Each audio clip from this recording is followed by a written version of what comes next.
What's up guys, Zuni here bringing you a Smite discussion video on why I think the newly released god Chernobog is incredibly overtuned and in desperate need of nerfs. Now, I know I normally upload highlight plays and meme-like videos, but I want to start making more educational Smite videos and discussion topics because it's actually pretty fun and I have a lot more free time now, so expect more of that on the way. Now, let's go ahead and get right into it. Let's go ahead and take a look at his kit. So if we open up K here, the tab, we can see all of his abilities. Now, his passive Heart of Cold is essentially just a carbon copy of Morgan's passive, which is basically on the third auto attack. It does a debuff that does extra damage. So I'll do it on the Odin. 1, 2, 3. He like explodes, takes 8 extra damage, and I'm at level 5. So I think it has some like level scaling or something with it.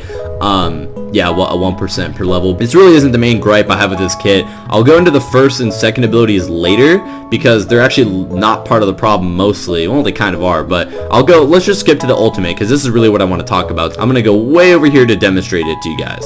It is a global ultimate, so it has the channeling time. You click it, go up into the air, and then you can select any character on the map to literally teleport to. So now I'm flying all the way over this fucking Ra over here, right?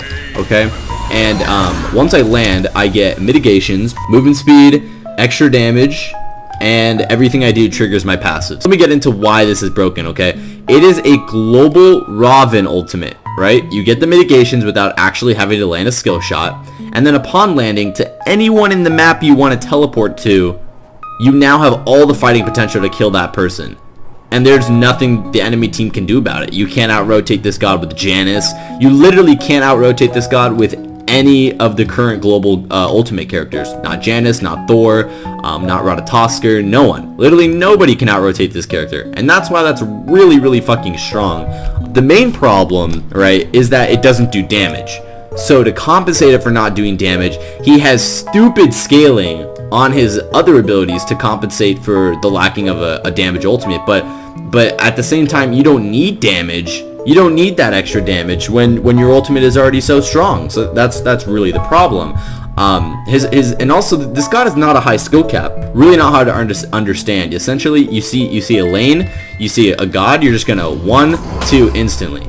And that's your combo. That's literally all you have to do. And whenever you get in danger, well, let's go ahead and get into his number 3 ability, which is essentially just Aegis. It is essentially Aegis. I'm coming over here. I aggro the fire giant. I'm about to take a lot of damage. Aegis, boom, nothing. Alright? If I'm coming over here to aggro this guy, and then I'm about to take the damage, boom, I go in. Okay, no damage taken. I can pop out. I literally cannot be damaged when I'm inside of the wall. So he has an Aegis in his kit. And now, because you're playing him in a carry position most of the time, so in mid or ADC, you're going to be picking up beads and Aegis. And so already having an Aegis in your kit means that you're harder to kill. You seeing the problem? 2 Aegises, an immune ultimate that can allow you to teleport to anyone on the map. So you really are a hard god to lock down. Like, this isn't a god that can easily be killed, especially when the ultimate, okay, this is another problem. Imagine there was like a bunch of enemies on the map, right? You go into the ultimate, you're like, oh my god, they're all grouped up. I'm gonna kill myself if I go in. You actually don't have to go in. You can let the timer run out and boom, you don't have to commit to it. And also, that ultimate is a map reveal. That means the second you go up, your entire team can see where the entire enemy team is, and you don't even have to commit to anything. He's a stupidly easy god to play. He has incredible scaling on his abilities because of the lack of damage in his ultimate. His ultimate is a map reveal that allows you to teleport to anyone on the map. He cannot be out-rotated by any of the other global gods. And then he already has an Aegis built into his kit. And he's a hunter. So you built him crit, you built him pen, and he's gonna be essentially assassinating people better than most assassins. Like it's hard to classify what this character is. Like, you can play him in any role you want to, mid, ADC, solo, jungle, support, and that's the problem with this character. It's just too much going on, and the kit is inherently busted. Basically that's it. I've gone over everything in the kit. Now I'll show you guys some gameplay of me playing him in mid in a ranked game, and you guys can just see for yourself how broken this shit is. That's all I gotta say.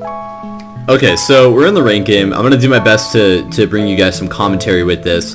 I'll go ahead and go over the starting build that you have to do that I think basically you should run every time. So you're going to go ahead and start the Hunter's Blessing because of your passive, just synergizes really well. And then you're going to go the tier 1 Transcendence that gives you a lot of early power and will allow you to build into Transcendence. As for potions, you know, just 2 mana pots and then 3 health pots, so majority health pots in case I get poked out, because you're trying to fight with this character. Like, he does a lot of damage even with his in hand. So and then for the relic, you can get beads or Aegis. I think Aegis for the most part is going to be stronger because, like I mentioned earlier, you already have an Aegis in your kit, so it just culminates to more survivability. Now you can choose whether or not you want to start in mid. There are a few different starts that are viable with this kit. You can proxy at Phoenix. You can proxy in between tier 1 tier 2. You can just start normally in mid, or you can start the buff, which is what I'm doing with the jungler, because I feel like, well, first of all, because the damage is so delayed, what you're about to see, you can throw it over the wall, and then no matter how far you walk away, you're still going to get credit for the creeps, so you don't have to stay close at all. So you can just throw that over easily, and then you're going to be, if you get all the XP like you should, then after clearing the first minion wave, you're gonna have enough XP to hit level 2. I hit level 2 here, so I immediately start looking for auto attacks. My auto attacks are chunking, like literally doing so much damage to her. Easy peasy. Now because I choose to stay in mid versus going to my red buff, which is actually what you shouldn't do most of the time, but I just did it because I was getting really aggressive, you risk getting ganked. So you see Ratatoskr coming into the mid camp, he has blink. He's going to blink over to me, but with a nicely timed Aegis, I immune all the damage, and we actually are able to turn this fight for the most part, getting them super low, but I don't think we actually are able to pick up any kills. Yeah, so basically at this point, it's just farming, basically trying to secure mid camps, get the opposite back camps, you know, just normal mid lane stuff. You can see how strong that attack speed steroid is early game, especially with the Hunter's Blessing. You want to look for fighting opportunities as early as possible with chernobog. You really just do so much damage with your auto attacks. He really feels a lot like a physical Soul. He really does. Like, Soul has so much survivability in her kit. She has a beads and an Aegis in her kit. So chernobog, you know, and the ability to shred towers. Basically what chernobog does. Same reason why you would pick Soul in mid lane is why you'd pick chernobog in mid lane. So there's that. Normally as mid lane you don't want to rotate to the side lanes like what I'm doing here, but I recognize my duo has pressure. X-Ball actually dashes in, so we are able to pick up a kill pretty easily. Our Geb like apes out and like knocks this, you know, away, so now that kill is gone, and I have to get back to mid, but I realize that I'm not going to get back to mid in time, so I quickly hit level 5, set my sights on the Scylla, and now boom, look at this, back in mid lane. I can fight her if I want. I don't even have to worry about the wave because I have so many mitigations. I don't choose to fight her though because I don't know where Ratatoskr is, and yeah, basically I don't want to get ganked again. Back, gonna go ahead and finish my warrior tabby. I basically go a kind of penetration hybrid build when I'm playing chernobog. I like to go for the warrior tabby into the Transcendence, into Crusher, Aussie, and then Executioner Kins. You can also go Executioner Titan's Bane, but I think the Kins is better because it synergizes more with the passive and the Hunter's Blessing, but there's that. So look at this burst right here. Do you see that burst? She's instantly half HP, and it wasn't even difficult combo to land, not even in the slightest. I also do recommend putting chernobog 2 on instacast. That's what I do, and it helps a lot.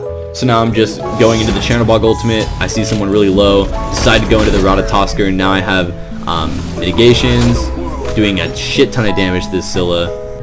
Again, half HP easily. Really not hard to do. I was originally going to go over to solo lane to kill Thoth, but then they end up getting the kill, so I just go on the people in mid. Look at that burst. Do you see that burst? It's really unfortunate that I don't kill her there. But look at that. She's completely pressured out of lane. And now that she's pressured out of lane, I can use my 2 attack speed steroid to just completely decimate this tower. This tower is taking so much damage. If you see it on the minimap, it's half HP now. And I'm going to get at least 5 or 6 more autos on it before I have to get out. So immediately, I poke her out of lane with my insane scaling, and then because she's poked out of lane, I instantly take her tower down to 25% HP on the first push. It's insane what you can do with this character. It honestly feels a lot like Soul. It feels like a physical Soul in terms of how you play the pressure in mid lane. So look at these auto attacks, man. Like, I'm shredding her. She's half health again, and I missed 2 auto attacks. She's half health and I missed 2. That's crazy. At this point, she's so scared to push up, I'm just going to go ahead and take the tower. I think chernobog's best lane is mid lane, for sure. I think in ADC, he's too susceptible to dying. In jungle's probably a close tie with mid. He really just has great survivability in mid and jungle. I think here Ratatoskr actually takes my red. don't think there's anything I can do about that. It's not really a big deal though. I see the Scylla here. Juke out her shit. I noticed the red buff is down, so now I'm looking for a fight. Rat goes in, jump into the wall. Look at that. Boom. No damage. Now they can't engage on me, and I'm out. I notice Ratatasker on his speed buff, so I go up. He drops the speed, but now I just hit my combo, and he's dead. Instantly dead. You see that damage? Goodbye. Completely gone. Keep looking for the red buff. I believe they stole it last time, so now I'm trying to prioritize it. Oh, this is it. They come trying to take it again, and then I just destroy them in this fight. Athena's getting obliterated. I'm just doing so much damage to everyone. I decide to go up in the ult here, wait for them to group up. Drop down. Drop the double. Easy peasy. Damage is insane. And then I go ahead and chase out the X-Ball here. Noticing that he dashes, I tell Geb to go ahead and attack so that I can cut high and end up cutting him off. And I am fed as fuck. I'm doing so much damage. This guy is going to insta-die. Goodbye. Athena, that's Athena ult down too, because she tried teleporting to him. It's pretty dumb. I noticed that there's 2 in left. The jungler has to be on a buff of some sort, so I go ahead and call fire. Look at how fast I shred this. It's more shred than soul. With auto attacks, it's crazy. Easy Pyromancer.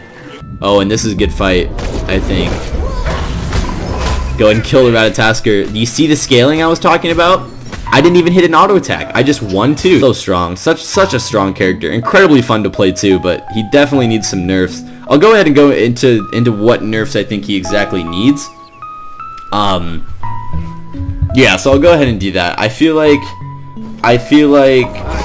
the scaling needs to be a little tuned down on his 1 and 2. His ult needs to have a range. It can't be true global. It has to be kind of like Thor. In terms of his dash, I feel like his dash... Oh, also we go Fire Giant here. 14 minutes. Look at that. It's already a quarter down. I end up going into my ult here. Beautiful fight. Beautiful fight. I think I get a triple kill here. That's 1. Look at this. I'm just slamming this Athena. And then next is Doc. And I believe they F6 here. Yeah, that's it. That's literally the game. It's kind of crazy what you can do with this character. The damage is so good. But anyways, back to what I was saying. His ult needs to have true range, or not have true range. It needs to have some sort of range like Thor. In terms of his 3, I don't believe it should function as an Aegis. I believe he should be able to go into a wall, but he should be able to be like CC'd out of it somehow. You should be able to CC him inside of it. He shouldn't be able to take damage, but you should be able to like silence him and it pops him out, or like, I don't know, anything really. Yeah, honestly, just his 3 is too strong as a normal Aegis. I'll just go and sit on my profile here. What else do I think should be changed in this kit? That's kind of it, honestly.